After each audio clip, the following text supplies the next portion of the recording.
You're listening to the Fan to Fan podcast, and today's the second installment in a two-part conversation about John Carpenter films. In today's episode, we'll be talking about Escape from New York, The Thing, Starman, Big Trouble in Little China, They Live, and more. Here we go.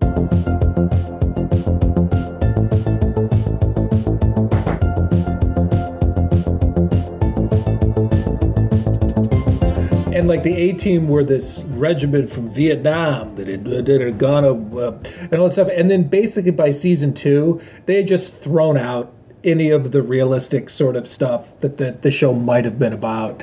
And it was just, guys who had cashed in and who were eating a lot more than they had been before. And let's not forget George Peppard, who must have put on between 20 and 30 pounds during the filming of the A-Team. So I do love it when a buffet comes together. Very nice.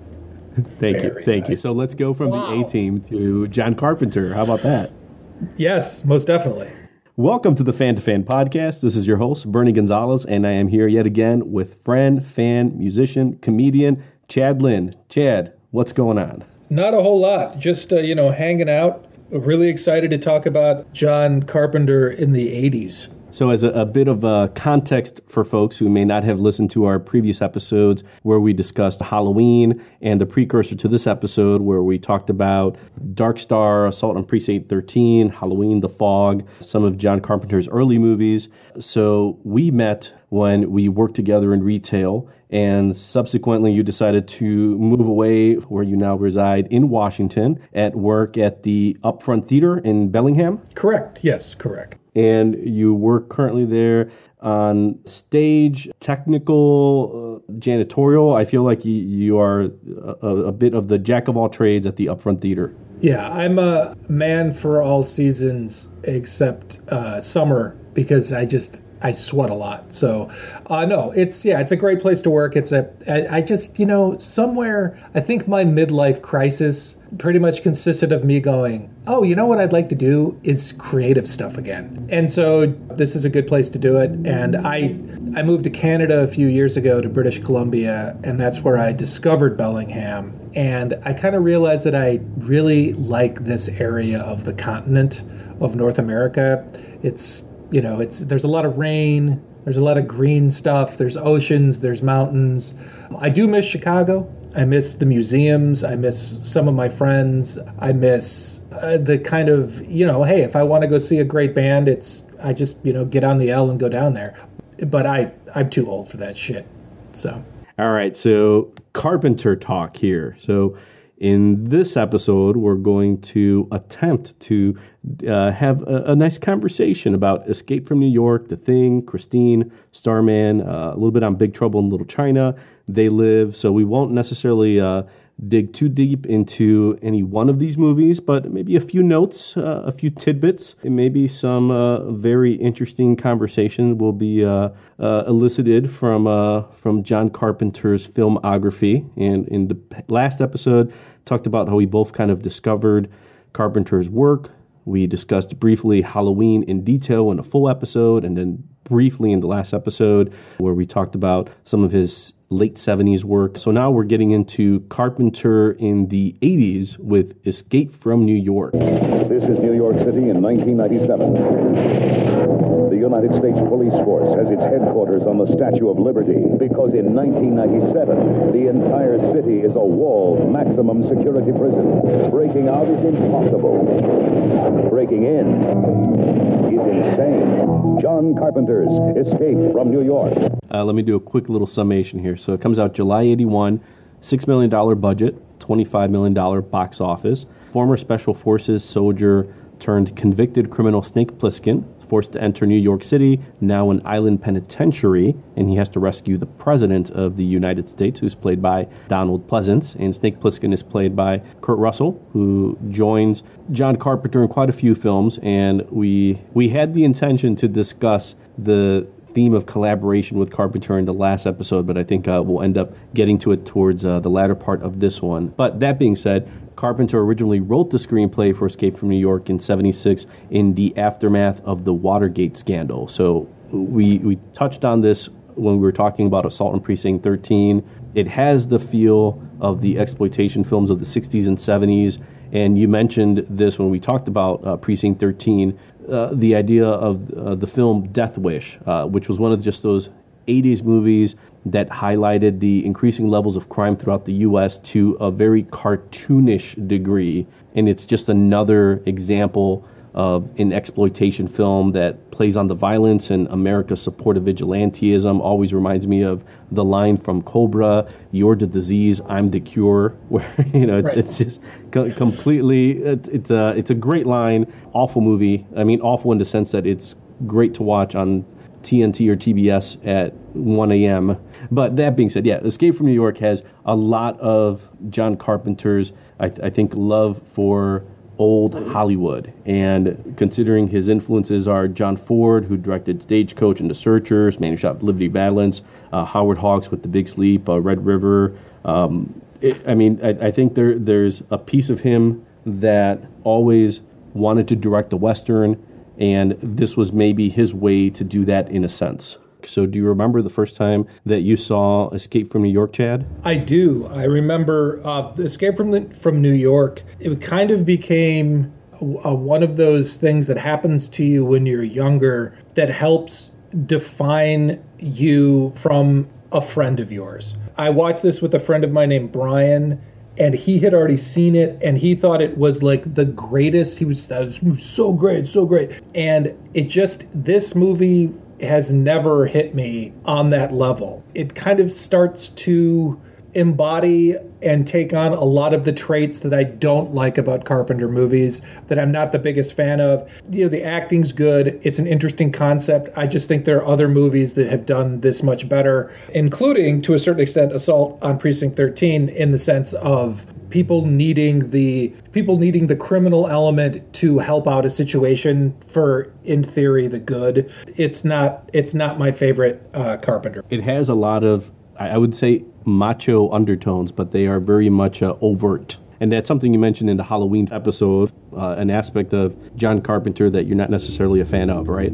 Correct. And it's unfortunate that in a lot of the movies, it's embodied by Kurt Russell, because I like Kurt Russell as an actor. But there are times where I think Carpenter is literally just telling Russell to just almost like, hey, act like I would, like I'm a tough guy. Like, I don't know. It's this weird sort of thing that there's so much thought that goes into the shots and so many different things. And then that seem like there's depth to them. And then the dialogue and the macho-ness just kind of, it's like that doesn't seem as well thought out. It seems like a shortcut. And I'm not the biggest fan of that. I felt let down by this movie when I was younger, and I still haven't really been able to get past that. The artwork for the movie posters is fantastic, and it harkens. It has a very kind of arresting shot of, like the head of the Statue of Liberty lying in the street, and all these like gang members and stuff around it. And that to me like harkened back to a very deep concept like in the original Planet of the Apes. And then like to take the kind of side, it kind of made me feel like this movie, because it was set in the future, it's supposed to be 1997. It's got a futuristic sci-fi feel to it. And the concept itself is such a great concept that Manhattan has been turned into a freaking maximum security. It's just such a great idea. And it just doesn't deliver on any of those ideas to me. It becomes this like, okay, so Snake's going to be a macho guy and do all this shit. It's very episodic once they crash and they get down, once he lands in Manhattan, and it just didn't really capitalize on any of the good stuff for me. And bringing up the point of the Statue of Liberty, that's a great point to think that, yeah, I mean, it brings me right back to that VHS cover. Here you have the Statue of Liberty, the gang members led by Isaac Hayes surrounding it. And, I mean, it's just a great icon to literally play on. It's like, all right, so if this is the representation of freedom in this very dystopian world, New York, the bastion of freedom and culture is now a prison. And the film, well, even though it was shot in abandoned parts of St. Louis, has that old Detroit, abandoned Detroit feel, where everything feels like everything was a warehouse, that it was a center for like manufacturing, not necessarily sprawling skyscrapers or it doesn't feel like that was New York. It just feels like it's been it hasn't been New York for quite a while. It's just been taken over, which I guess, I think it cues into the fear that people had at the time, where they felt that, movies like Invasion USA, that you're going to have all these people, criminals, the Russians, that are going to come and they're going to take us over, and we have to do something. And if it's Charles Bronson or Chuck Norris or Sylvester Stallone, or in this case, Kurt Russell playing Snake Plissken, if they're our heroes, that's fine, and we're willing to put up with this very cartoonish heroism and this sort of beating on the chest type of hero that's willing to, have the toothpick, the cigar, the cigarette, whatever it is, and just kind of chomp away on it and make these awful pronouncements about how they're the cure to the disease that is crime. You know what? We're willing to take it because it was very much a part of the culture. We're willing to take whatever we can get.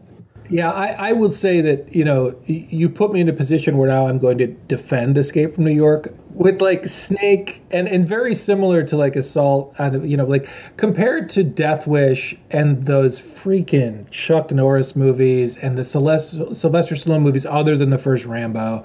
And although some of those weren't, but those movies of the, you're the disease and I'm the cure. And it's always like the Russians working with some vaguely Muslim country to do like Red Dawn and shit like that. Like this movie at least has the complication of the hero being a villain, like having a past that is he's a conflicted hero. He doesn't want to save the president and make everything great. The government itself is extremely, is a suspicious sort of thing. Like it's not like Chuck Norris where, I'm going to go blow up all these brown looking people and then go blow Ronald Reagan. Like there's none of that in this movie. And I give it credit for. That said, it's like some of the script could have been written by like a 15-year-old who had just watched, whatever. It's not a very good movie, but it's a fuck of a lot better than Chuck Norris is films.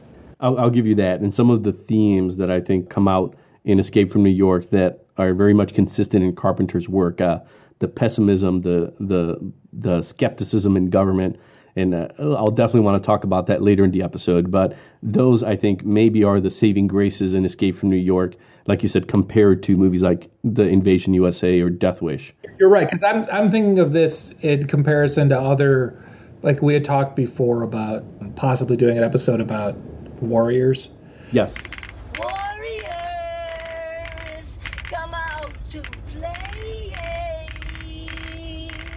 And the reason is because I think that movie is trying to say a very similar thing in a much more specific way than this movie is. And it's a much better film than Escape from New York. But that doesn't mean Escape from New York is anywhere near as bad as the trash that was coming out in 1981 from certain movie stars. Not to be named. Not to be named again. Loud and clear. So let's move to 1982 for a film that I think we both will enjoy conversing about a little bit more than Escape from New York. That is John Carpenter's The Thing. Its origin, alien. Location, Antarctica. Age, unknown. Intent, survival. Destination, man. John Carpenter's The Thing, the ultimate in alien terror. The film follows a parasitic extraterrestrial life form, The Thing, that assimilates other organisms, dogs and humans, and imitates them. The Thing infiltrates an Antarctic research station, taking the appearance of the researchers that it absorbs, and paranoia starts developing within the group. And the group being Kurt Russell, who plays R.J. McCready, there's Wilford Brimley, who plays Blair, and Keith David as Childs, and a number of other supporting actors, made on a $15 million budget with a box office of $19 million, which sounds a bit disappointing, but there's a reason for that. At the time that it was released, it was overshadowed by the success of E.T., which was a box office monster in 1982, and people were obviously much happier to embrace a friendly extraterrestrial versus something like The Thing. And The Thing did not gain the attention that it's gotten and is known for now until it hit the home video market. So just a bit of context when you think about The Thing and the fact that it was not a big box office movie at the time, but eventually has become a cult classic. The film is a remake of Howard Hawks' 1951 To Think from Another World, which is loosely adapted and from the 1938 novel Who Goes There by John Campbell Jr.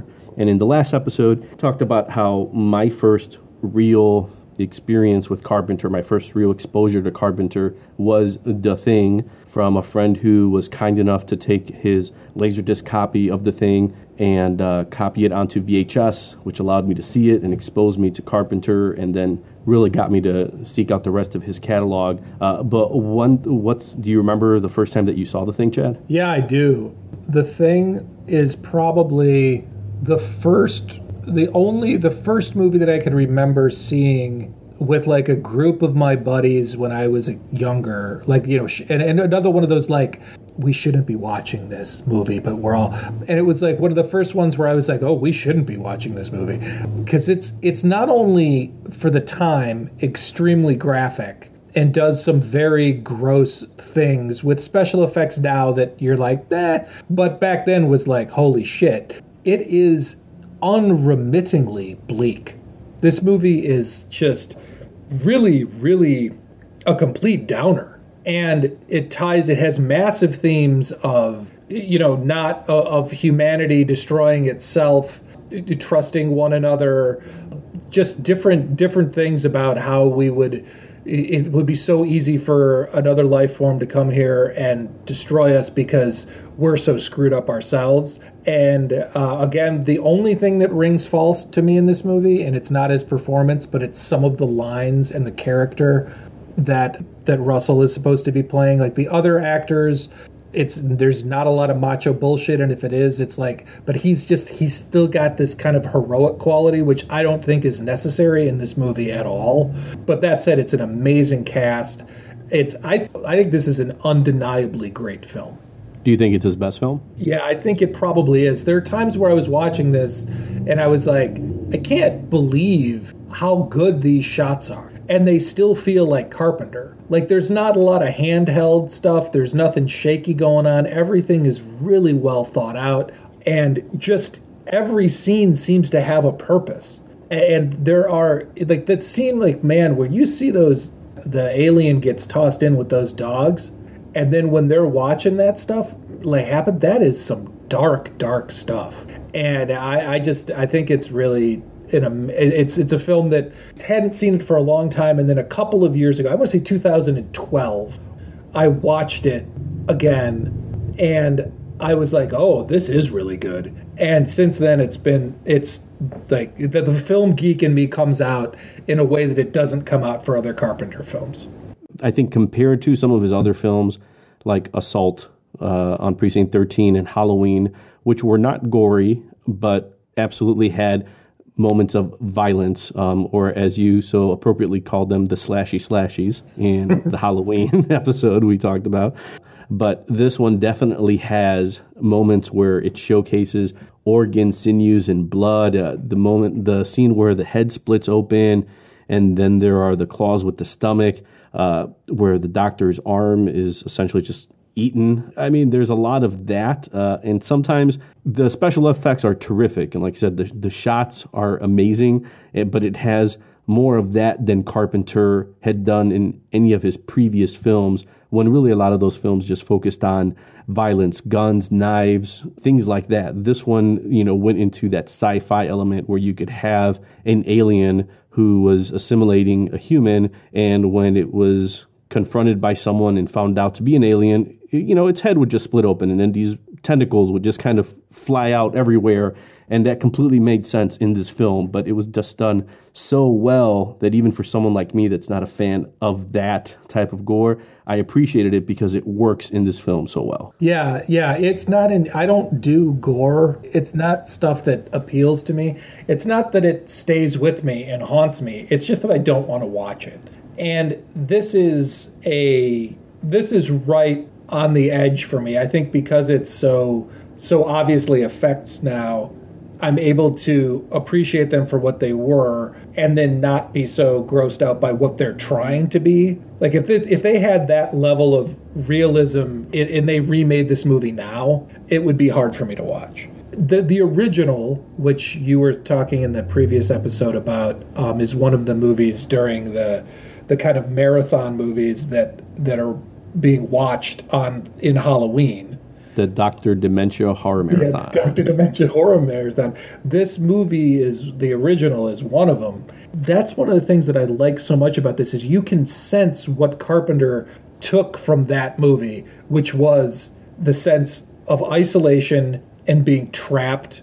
And even back then, just that the way that they use the environment to make you believe that you're like, these people are colder than you've ever been. There is no escape. And they're up against something that is not only something they don't understand, but is going to allow for paranoia and for them to turn on themselves. And it's just great. It's just a great movie. And I think for every scene, like the defibrillator scene, which is just, I mean, it's an amazing scene, but then you get something tense like the blood testing sequence where it's not gory by any means, but the way Carpenter sets everything up that at the very end when the alien is revealed, it's just a great jump scare, but it's just a great moment that it just fits really well with the rest of the tone of this movie. It does. And the reactions that the actors have, that the characters have as they are watching, as they're starting to understand, like they go, like the one scene where they see the thing with the dogs, and then it crawls up into the rafters. The reactions are like seriously, like they seem so right on. Just like, what the hell is that? Like it's just this terrifying but also astonishment. And it strikes me as in a weird way like a deeply human film, which I was not expecting. And that especially, I think, comes off at the end when you have the vague but not so vague ending where you have Kurt Russell and Keith David's characters, and they're essentially waiting to die, and they aren't aware if they saved the world or if one of them is an alien, and there's this distrust of each other, and eventually they just decide to kind of stay put and see what happens. I think that's where a lot of that humanity kicks in after all of these very extraordinary circumstances. In the end, here are these two people, these two characters, and this is what you're left with after this entire alien rampage. And maybe one of them's an alien, maybe not, maybe they're both aliens, who knows? But it's just a great beat to leave with after everything you've just seen in this research facility that's just been literally out of this world. Agreed. Yeah. Chad and I will continue our conversation about John Carpenter's films in a second, but in the meantime, remember you can find the Fan to Fan podcast at www.fanpodcast.com. Facebook, just search Fan to Fan Podcast. That's FAN, the number 2, FAN, or on Twitter at Fan to Fan Podcast. I'd love to hear from you, so reach out, send the message, and let me know what you think of the show. Thanks. And now, on with the show. So the film has an amazing musical score by the great Ennio Morricone, and I am surprised that I have not asked this of you before, considering that you are a musician, what you have thought of John Carpenter's music, since he also has contributed music to a number of his different films. But I wanted to get your perspective on John Carpenter, the musician, in context of the films. It works as something that is, you help to see the way that he wants a movie to be with his music. Halloween is obviously the definition of an iconic score it's just, you hear those little notes and it sends a shiver up your spine. But I do think that he struggled to expand his palette as like a composer.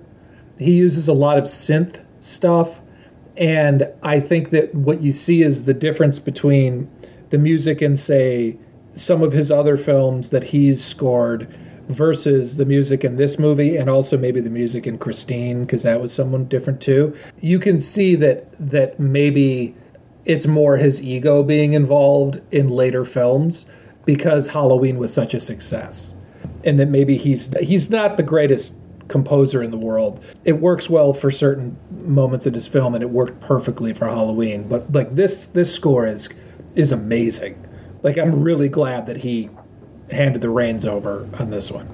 Especially to someone like Ennio Morricone. Oh, good hands. Yeah. Right. So you mentioned Christine, and that's his next film after The Thing. Stephen King, John Carpenter, two great masters of terror, have teamed up to take you for a ride. Christine, based on the best-selling novel by Stephen King. And that comes out December of 1983. It has a $10 million budget, and it makes $21 million in the box office. It's a film adaptation of Stephen King's 1983 novel as well. Follows a young man with a classic automobile that's innocuously named Christine. According to Carpenter, he said that Christine was not a film he planned on directing. He treated it more as a job as opposed to a personal project like some of his other films. So he was coming off The Thing, which, like I just mentioned, did poorly at the box office, led to some critical backlash. And Christine was, as he put it, something I needed to do at the time for my career. So some pretty good self-awareness. Yeah, I think so too. Do you know what Stephen King's involvement in the film was? The producer on Salem's Lot had also purchased the rights for this for Christine as well, along with another, it might have been Silver Bullet, I'm not sure, but there was another Stephen King story that he'd purchased. So my guess is that Stephen King himself probably didn't have much to contribute as far as the film itself, because Carpenter has said how he wanted the story to go in a completely different way. And in the book, King is much more overt about the fact that Christine, the 1958 Plymouth Fury, that it's possessed by a killer. And in the book, they actually named the killer and goes into some of the background on that. Whereas in the movie, it's just kind of understood it's possessed by this evil force, not necessarily the backstory behind it. Right. That's interesting. I know I read the book when I was younger. I know that I snuck in to the Hawthorne movie complex in Vernon Hills. There was a babysitter, and she had friends, and it wasn't at my house, but it was like, I went over to a friend's house. There was a babysitter there for the night, and she wanted to go see this movie. She was old enough to drive, and so she snuck us in. And I remember that weird sort of thing where it's the difference between watching a movie with friends of yours that you don't really want to be vulnerable around or something. I'm not entirely sure what it is, but it's like, it's different when you're watching movies and you're like a 13-year-old boy or whatever, and you're watching a scary movie and you're in a basement with your friend, and so you pull the sleeping bag over your head or you whatever, and like the reality just kind of gets more and more claustrophobic of like, oh, this is scary, oh my god. And part of it is like being scared of the film. But then when you're sitting there and there's like these two very attractive 16-year-old high school girls that have taken you to this movie because they wanted to see it, suddenly you're not scared of the movie anymore. Like there's something more interesting happening, largely that you're like, I don't know exactly why I'm attracted to these girls, but I am, and I'm certainly not going to like piss myself watching this car. And so I remember that vividly, being like, this might have been scary in the basement, but this is not scary sitting next to these two girls. It's funny, like looking back, they were only 3 years older, but that's a big 3 years, 16 to 13, no. You know? And so, but there was just this, it was just this weird feeling of like, I wasn't trying to be cool. But I was more terrified of the girls, like how cool they were, than I was of any movie that they could have shown right then. But and then I saw it later on in my life, and I thought it was fine. I think it's an okay movie. I just don't. It's nothing special. Yeah. I'll say the one thing about the movie is that it really is a slasher film where instead of a mass killer, it just happens to be this car. that goes on a murderous rampage. So in that sense, that makes it slightly interesting. I saw it quite a long time ago. I mean, this is back in high school, but like I said, I just saw it recently again, and it didn't strike a chord like some of his other films. I think it gets lost because among all the other films that Carpenter did in the 80s, it's not as strong, but at least it does have a few memorable moments. I always think about the car's regeneration scenes. Those are pretty interesting. The closing shot where the car, Christine, has been crushed into this cube, but a piece of the grill begins to kind of straighten, so you think, oh, it may come back. It doesn't have the power of Michael Myers resurrecting and lifting himself up in the background while Laurie Strode is on the phone and trying to figure out, what just happened. That scene has power. Christine regenerating, it's a great visual, but it doesn't necessarily translate to being scared or taking that away from you outside of the theater.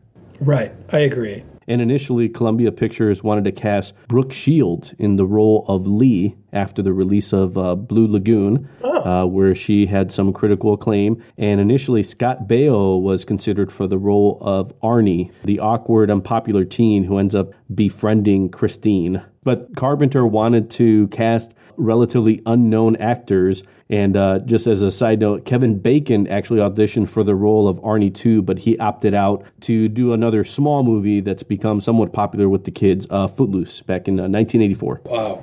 Everybody cut. So how about we go to John Carpenter's 1984 sci-fi romance, kind of offbeat drama, John Carpenter's Starman. In 1977, Voyager 2 was launched into space, inviting all life forms in the universe to visit our planet. In 1984, someone accepted our invitation. Get ready. Company's coming.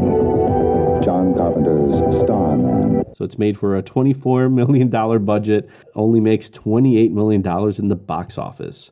So, yeah, I'm assuming you've seen Starman, Chad.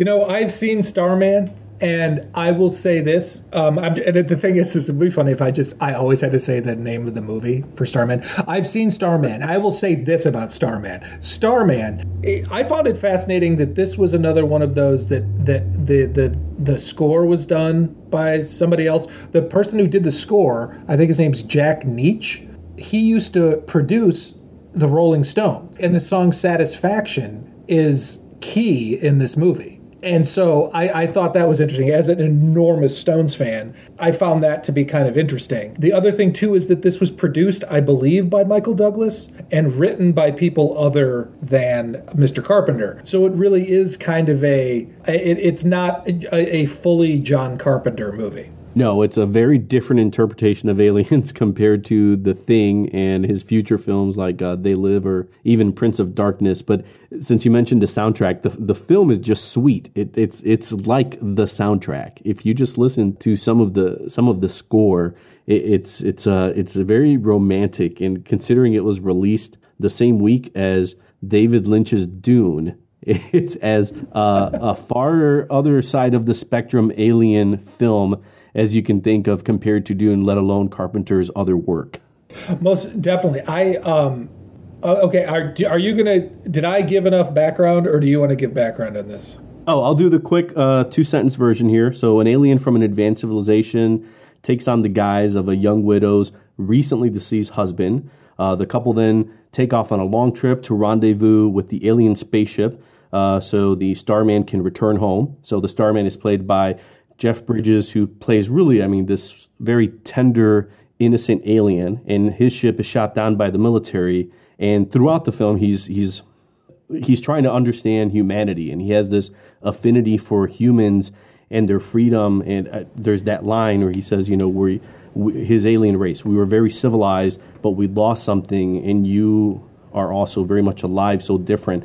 I missed the cooks and the dancing and the singing and the eating. So it's sort of this stranger in a strange land motif. And of course, then there are these great moments in the movie where, for me at least, the big recollection is the moment with the spheres, and he brings the deer back to life. And then you have Karen Allen, who he's bonding with, and she played Marion in Raiders of the Lost Ark, and she was in Scrooge. But there's just like this nice connection between the two of them that it's romantic, but in a very different way. Yeah, I feel like this movie is, first of all, he doesn't just land on Earth or get shut down. It's the Voyager, the craft that has all of like the recordings and history of humanity on it, ends up getting... Not ironic at all. Right. His race of people or whatever end up hearing that. And so they send him along with some other stuff to Earth, and on its trip to Earth it gets shot down by the military. And then he, as whatever type of glowing life form that he is, goes after the crash, goes to Karen Allen's house where she is lamenting and reliving the loss of her husband, who looks just like Jeff Bridges. And then because there's a lock of hair that Karen Allen has kept in a like a little like photo book, the alien form is able to take the DNA and recreate itself as Jeff Bridges, but without any of the personality or the knowledge of how it is to be a human, walking, talking, whatever. The first thing I wrote was that the explosion of the spacecraft landing looks like it, to stage and shoot, probably cost more than all of Halloween's budget. Which is maybe not so far off, considering right. Halloween was over $300,000 and this had a $24 million budget. Yeah, I felt that this movie, I really liked this movie. I was surprised at how much I liked it on the second watching, because the first time I was like, whatever. But this time when I watched, I really felt what I thought was that this was like the PG romantic version of two movies, Close Encounters of the Third Kind and also The Terminator. It was, instead of it being this guy comes down and starts killing, he instead has to become human in order to learn about humanity and then go back to his planet, as opposed to coming to destroy the person who ends up saving humanity later on. And instead of killing the woman, he ends up in this relationship where she kind of decides that she believes his story, and even though she exhibits qualities of wanting to leave, she also wants to leave but also get him to safety also, because partially he reminds her so much of her late husband. And so it's just, I really like this movie. I thought that there's a lot of stuff going on, and it's a very tender, strangely naive film. And I thought it was great. I don't know, this movie makes me like John Carpenter, even though I know a lot of it isn't necessarily his idea. But man, the way that he shoots these scenes is with this, there's this tenderness. That scene with the deer is so, it's so ripe for cynicism, and he just shoots it completely naturally. You know, just like the deer, that's not like a close-up of the deer looking back and being like, you know, I'm alive now or anything. It's just like Jeff Bridges touches the fucking deer, he gets the ropes off, the deer just runs out, leaves the scene. And it's beautiful. I really like this movie. And it still has some, I think, of Carpenter's themes, because there's the moment where he tells Karen Allen's character, like, I've given you a baby and this is my gift, and if you don't want it, let me know. It's so as a matter of fact. Right. In the way it's delivered.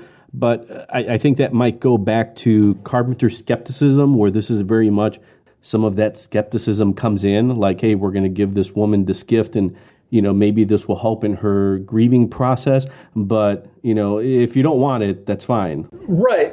And when she says, like, he gives her the little ball that the metal or whatever it is, orb sort of thing at the very end, and she's like, what am I supposed to do with this? And he goes, he'll know. Like the child. That, I love that scene. And also, man, like, very not Carpenter-y, but the last shot, which is ostensibly, it's all Karen Allen's face, as the background changes and Jeff Bridges goes up into the ship, which you never see, and then it's just the ship, which is so enormous, taking off, so the background behind Karen Allen is changing.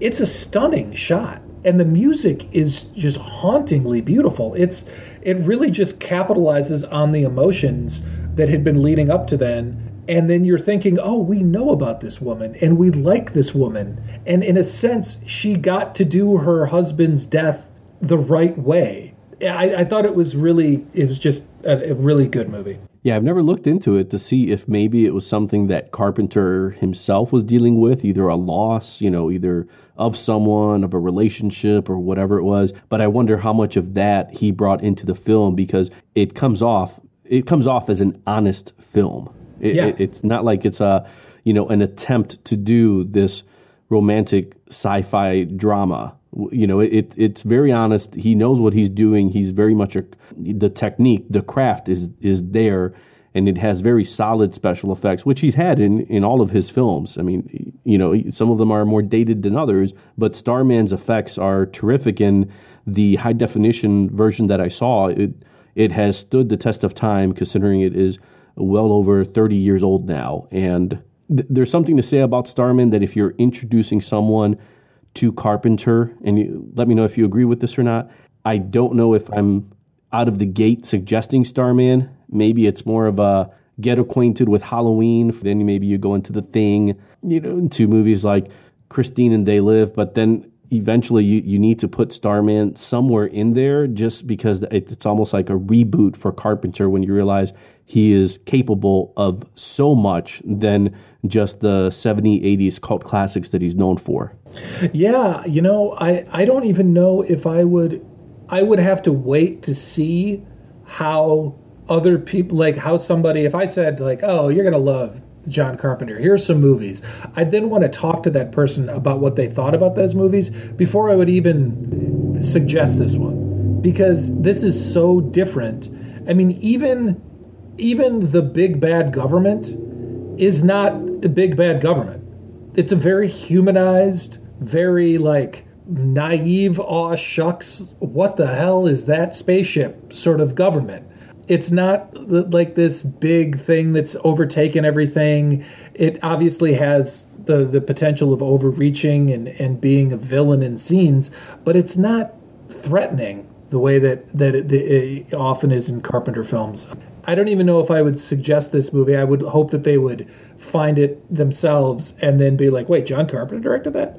And not that this makes it any more valid compared to his other films, but Jeff Bridges was nominated for an Academy Award for Best Actor for his role in Starman, making it the only film by John Carpenter to receive an Academy Award nomination. So if that's important to someone, then maybe that will lead them towards Starman. And maybe that's the opposite discussion, right, Chad, where someone discovers Carpenter through Starman instead of just sort of shoving Starman in between The Thing and They Live.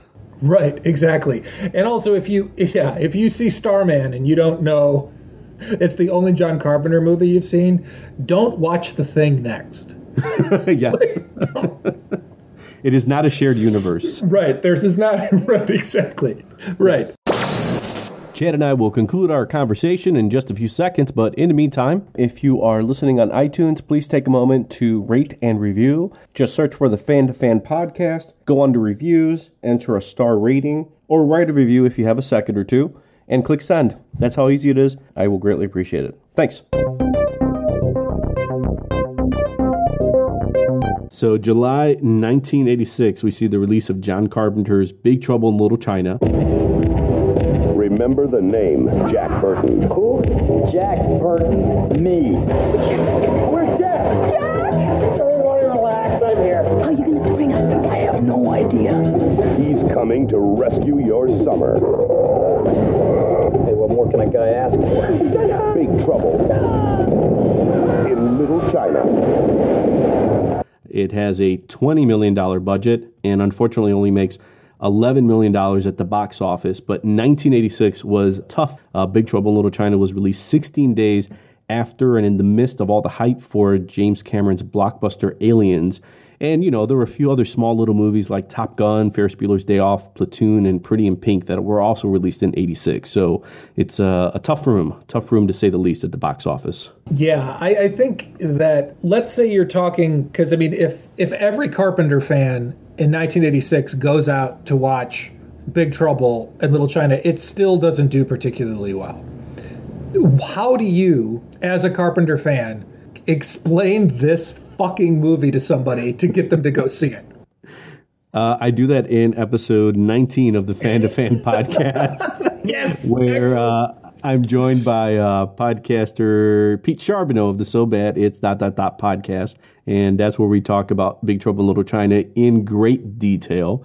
The short version, it is a goofy adventure film that is equal parts action, adventure, comedy, martial arts, fantasy, mysticism. It even has some Western elements in there with Kurt Russell being a very overtly John Wayne and his character Jack Burton. The movie comes out at a time where they're trying to rush it into production to beat Eddie Murphy's The Golden Child, to beat that into theaters so it doesn't become overshadowed by that. But in 86, it was Aliens or Bust. It's a movie that I discovered on a Saturday watching on Fox. And this is where both of us growing up in Chicago, from 5 to 7, they would air a lot of these movies.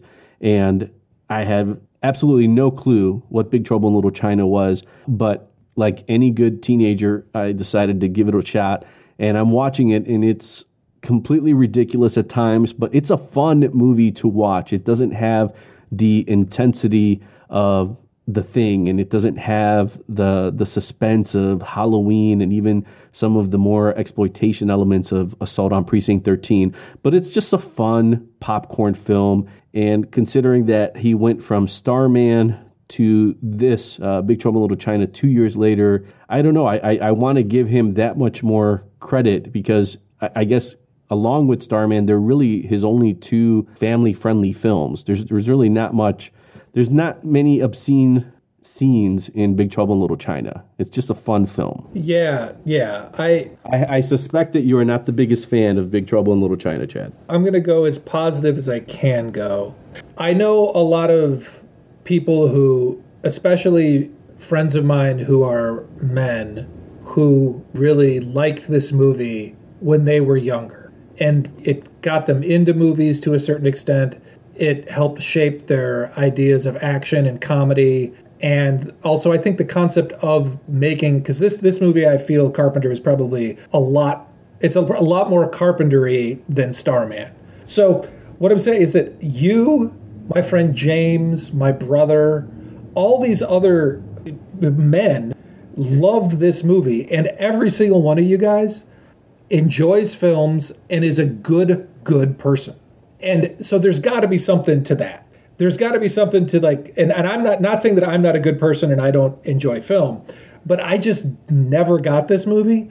But I'm fine with it because it seems like this kind of harmless mishmash of whatever the hell this movie is about and different characters and attempts at, I think there's a little of it's a little of a postmodern sort of John Wayne thing where Kurt Russell is kind of playing John Wayne with a like winking at the camera occasionally. It's difficult for me to believe that, like, it seems to me like that character is based almost exclusively on like if he was like Han Solo's little brother. It's not my favorite movie. It's certainly not a movie that I ever watch when it's on TV. I think I've seen it 2 or 3 times with different people explaining to me, Chad, you're going to love this movie. But I love the people that love this movie. So that's what I'll say about it. But it's a thematic mess. It is all over the place in every single way. It has some cool shots, some cool scenes, but it's very hard for me to defend as a good or great movie, but clearly good people like it. I will say that this movie, while not, it's up there for me as a Carpenter film, but I enjoy it more as a chaser. So if I watch Halloween and I just get into this big Carpenter mode, I might watch this afterwards because, like you said, it's goofy, it's harmless, and I don't think that's doing a disservice to the film. It's just the idea that it doesn't bring you in as much as The Thing. But if you just saw The Thing and you want to separate yourself from it, this is an easy Carpenter film to pop in right afterwards so that you can see the through line of his directing, but in 2 completely different regions of film, where The Thing might make you think, Big Trouble in Little China will allow you to just kind of turn your brain off. For what it is, it's just a fun movie to kind of take in. And then when you want to watch something else for Carpenter that has a little bit more substance, then you pop into Thing. Yeah, that's a good point. And I will say also that I'm not the biggest fan of Kim Cattrall. It's not that I don't think she's capable of good work. It's just that I don't know what it is about this movie, but she just, there's something about her that it's like her and Russell together. It just isn't something that I care about. Not that you're supposed to really, but there just isn't that kind of like, wow, I want to stick around to see how they get through these crazy hijinks and what happens to their he said, she said, funny, haha relationship. It just doesn't, there's something about it. It doesn't tick the boxes for me. So there's a lot of other movies that Carpenter has made much more recently, and by recent I mean like 2010's The Ward or 2001's Ghost of Mars, 98's Vampires. But I think our breakdown of the movies, at least maybe the last movie that we'll want to discuss in some detail, would be 1988's They Live. From John Carpenter. They control what you see. We have been lulled into a trance. They decide what you hear. Wake up! They're all about you, all around you. You think they're people, just like you. What do these things want, and why are they here? You're wrong. Dead wrong. John Carpenter's They Live. So do you remember the first time that you saw They Live, Chad? I do. I remember vividly the first time I saw They Live. Definitely first or second year of college. My roommate, who he and I did not get along after the first semester, but boy, for that first semester, our room was the place to be. And so we watched a lot of movies. He was one of those guys who, he liked They Live. He liked a lot of movies that I didn't like, but he really, like, he'd watch Footloose constantly. He had this library. Oh, God, and Lethal Weapon. Oh, my God. Yeah, I forgot about that. We watched Lethal Weapon like a million times. He also liked that movie, The Hitcher, with C. Thomas Howell, and that's where I saw this. I saw this watching it on a VCR. My initial response was, I can't believe you fucking like this movie. But at that point in time, I was more of an asshole than I am now. And I was also very much into my, like, I know a lot about film sort of thing. And so I understood the themes right away. I got it. I have since gone back and watched the movie a number of times, and I like this movie. I don't think it's a great movie. I think it's very obvious what it's about. If you want to know Carpenter's thoughts on it, there's a What the Fuck with Mark Maron episode where he discusses They Live as being his answer about what Reagan was doing to the country. But I found it to be a perfectly good movie and enjoyable on any number of levels. It's not great, but it's good. No, it's very much on the sleeve. It's silly with a little smattering of substance. The idea that you have these special glasses that reveal these subliminal message in a world that's basically dominated by aliens, and the idea of subversive media, the Reagan Revolution, the yuppie movement of the 80s where greed was good. It's all there. It's very much on the surface. You know, even the idea of the main character played by Roddy Piper, and I can't help but want to say Roddy Piper every time I say his name, right. Who's this out-of-work drifter who's undergoing the blue-collar hardship of not, during an economic depression. It's like all these things are just right there. But in the end, it's a bit silly. It's a fun movie to watch. It's probably some of the best lines in any of Carpenter's films. And it's a fun buddy movie between Piper and Keith David. Yes. That, the 8-minute fight scene. And I was reading how the fight coordinator went on to work on the Bourne movies. So I guess if anything, that 8-minute fight scene was his portfolio. But yeah, it's a movie that it's very much a product of its time. What I did not know, and I thought this was kind of interesting and maybe ironic, that the film's original release date advertised in promotional materials was supposed to be October 21st of 88, but it was pushed back 2 weeks to avoid direct competition with Halloween 4. Oh, wow. So of all the ironies, Carpenter was essentially competing against himself in a way. Was that the prequel to Halloween Against? That was the sequel to Halloween Versus, and Halloween, this time it's personal. Right. And it was also the one where was that the one where, was Halloween 4 the one that was Halloween as a golfing film? Yes, Caddy Slash. Caddy I believe Slash. that's what it was, yes. Okay.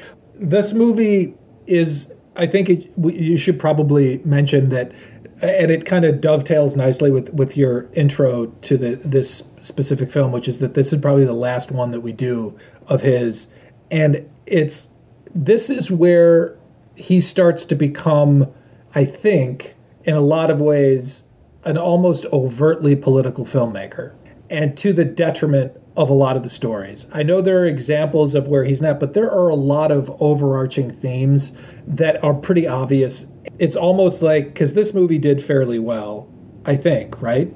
A $3 million budget, $13 million box office, so it did okay. Yeah, so it was something, I remember when it came out, people were already kind of writing him off.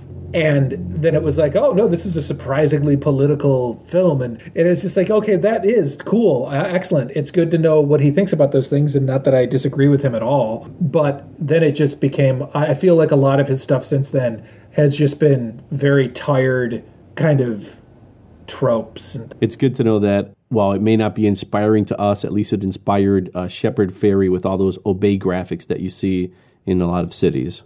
Right. That's true. That's a great point. Although ironically enough, then that's been kind of appropriated where, to be something that's supposed to comment on the subversive media, it's now essentially a brand that is just as recognizable. Well, maybe that I might giving it too much credit, but it might be just as recognizable as the AT&T logo or the Nike logo. I mean, people I think may know what they've seen the Obey graphic, just like they've seen the Che, stencil.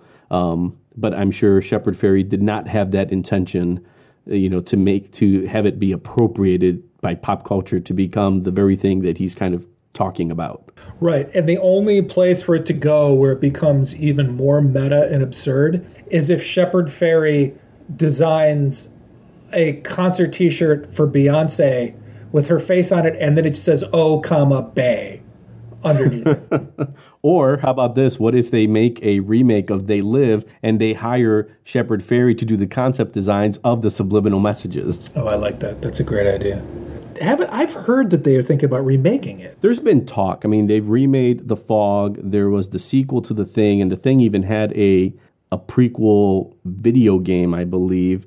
And I believe that's been it for his films. Then, there was always Escape from L.A., which we're kind of purposely not bringing into the discussion. Yeah. It's the thing with Carpenter is that listening to some of what Carpenter has been saying recently and his recent decisions to kind of have his main career be about doing music now. And that's a fine thing. Like, Americans especially, and with their pop culture and with their artists, have a tendency to really only think of people in one way. They're a filmmaker. They're not a filmmaker and an actor. You're a musician and a poet. Like, it's almost like it's too much. So more power to him to go out and do his thing. I can say, I'm pretty sure, and I gave this some thought over the last couple of days, there are filmmakers that haven't made films for a long time that I would welcome a comeback from. And I don't think John Carpenter, realistically, for me, is one of them. It seems like he kind of got tired of the industry, he feels like he had made the movies he wanted to make, and now he's moved naturally on to something else. And I think that what else could you want from somebody? It's not that I don't think he's a good filmmaker, and he certainly has a lot of very good films under his belt, and I think at least one truly great one. But I'm not clamoring for another John Carpenter film. And I think he's aware of that, because there was a quote that I read of his where he said, in France, I'm an auteur. In Germany, I'm a filmmaker. In Britain, I'm a genre film director. And in the USA, I'm a bum. So I think there's very much a self-aware sense on his part that, I guess, to go back to the Rodney Dangerfield thing, I get no respect. Right. But with hindsight, and in other countries, I think there's more of an appreciation for his films. I think I would agree with you. I don't know what else he would make. And even in the Big Trouble in Little China episode, Pete and I talked about how, like, what else would we want to see? I don't know. He has enough of a name, and I know he's worked in the video game industry a bit, helping out with a few things here and there, either advising on cinematography and storytelling. And in those things, I'm sure he would be great, but it just seems like, he took the right step in kind of going into the sunset and doing maybe the next thing that he loved as much as directing film, which is creating music, and to an audience, a very captive audience that appreciates his work, where he doesn't have that uphill struggle to try to capture an audience. It's like these people love your films and they love the music you produce for these films, and they will happily fill an amphitheater to listen to you play the themes of Halloween or Escape from New York, even before, right after watching a screening of Escape from New York. That's fine. They're more than willing to do that and to pay for that and to help you go on tour. And I think he's with his son now. Yeah. The son that he had with Adrian Barbeau. But I think that makes sense for him now. Can I leave? No. Is there anything that you came today, like, dying to say, I have to say this? Anything? Not that I can say while that camera's running. So as we move on from They Live, and we threatened this in our previous conversation on Carpenter and in moments in this episode, so I wanted to discuss a little bit about Carpenter's collaborations and how he has reused a number of different actors. So at any point, if you have any comments on these, Chad, just chime in, all right? Okay.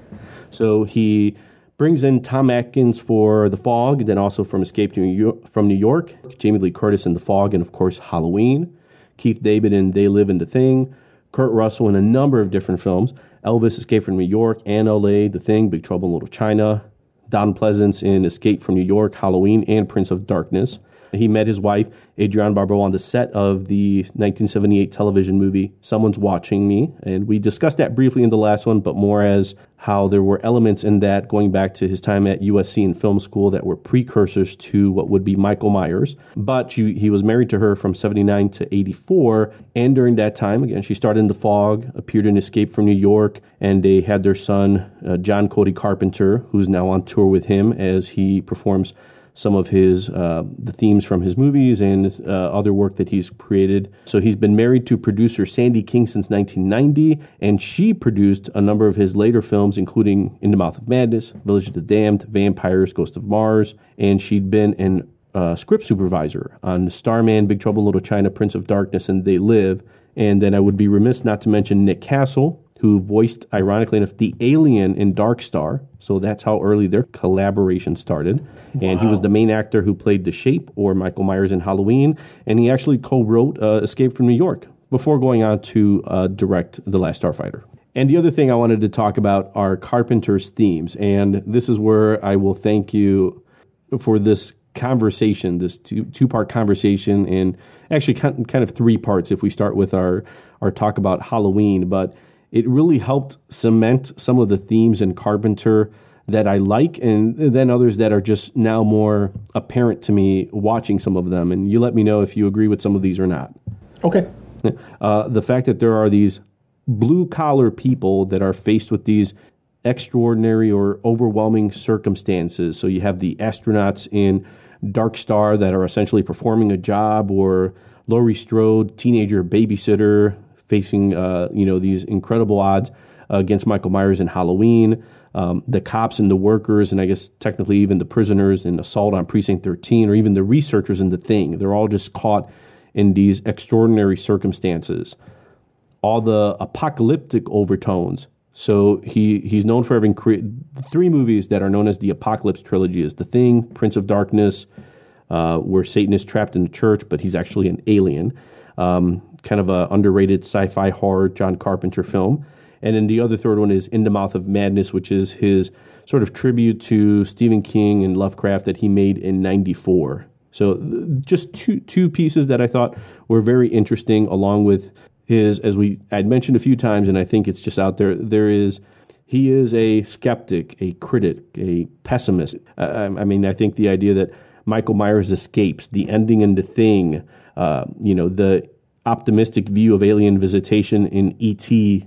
versus The Things, the idea of justice in The Fog, the fact that Snake Plissken is this jaded anti-hero that only trusts himself and doesn't trust the government. I think there's a lot of stuff there where he's not necessarily the cup half full guy. I don't know if it's... I think that he's not the cup half full guy, but I think what he likes to do is he likes to show that appearances aren't necessarily... Like, you don't really know what's going on. Like, society's judgment on people isn't correct. And that in that sense, then society is flawed, is a problem. It's kind of a thing that happens over and over again in some of the more, like even in something like The Thing, it's all about who do you believe? Who can you trust? Wait, are we, once the group mentality takes over, it's inevitably wrong. Obviously, that's not so much in, Halloween, which is pretty cut and dry with stuff, but I do see that in a lot of his movies. He has this need as a filmmaker to kind of say, you're all fucking idiots. Even in something as to a certain extent, something like The Fog, he, like you said, you have these people on this island, or like in this beachfront community, who really don't have a whole lot to do with they're just the relatives of the townspeople that fucked over the zombie fog people or whatever, but they end up getting it. Like the sense of justice in his movies is skewed, and I think says a lot about him as a filmmaker, and I think that's awesome. I think it's very cool. Yeah, there's a book called the Films of John Carpenter by John Muir, and I think it goes to everything you just said, because the author talks about how Carpenter has a consistent, what he called a personal ethos that's displayed in the films. And the quote that I thought at least was interesting and kind of echoes what you just mentioned, that there is a quote, a belief down deep, far below the anti-establishment hatred that a single committed and idealistic person can make a difference, even if society does not recognize that person as valuable or good. That's much better said than what I just said, and much more succinct. But yeah, that's what I was getting at. If anything, I think that's where I've been enlightened in watching all these John Carpenter films for the podcast with a bit of the critic's hat on, and looking at it with a bit more perspective beyond discovering them for the first time or watching them for a second time or just having them on in the background. This is where I was actively watching the movie, digesting the movie, and like I think the last line in our Halloween episode, getting old ain't so bad. And I think that's true. I think with time, you end up seeing more because you've seen more. And I think there is something in Carpenter's films that there's a reason why we're talking about John Carpenter. There's a reason why people talk and love and have marathons and go see his films and revival theaters and midnight showings and the annual Halloween release in October in theaters. There's a reason that he continues to be a part of the cinematic discussion. Right. That's a great point. And that's one of the things that this watching these movies again has really solidified for me is that, it's an interesting, it's the concept of, like you said, conversing about art in the cinematic form. It's keeping yourself open to the fact that, yeah, John Carpenter might not be, whoever, Werner Herzog, but who cares? He's an accomplished director, and when you go back and you look at his movies over and over and over again in different decades of your life, they grow, they change because they're art, and it changes with you as your perspectives change, and it's just really important to keep the conversation going. All right, Jed, you are a gentleman and a scholar. What do you think? Well, I think I'm probably a gentleman. I don't know if I'm a scholar, so... That's it for this episode. Tune in next time for more fan-to-fan conversations on the Fan-to-Fan podcast. Thanks for listening. The beast, finding his victim gone, unleashes his fury.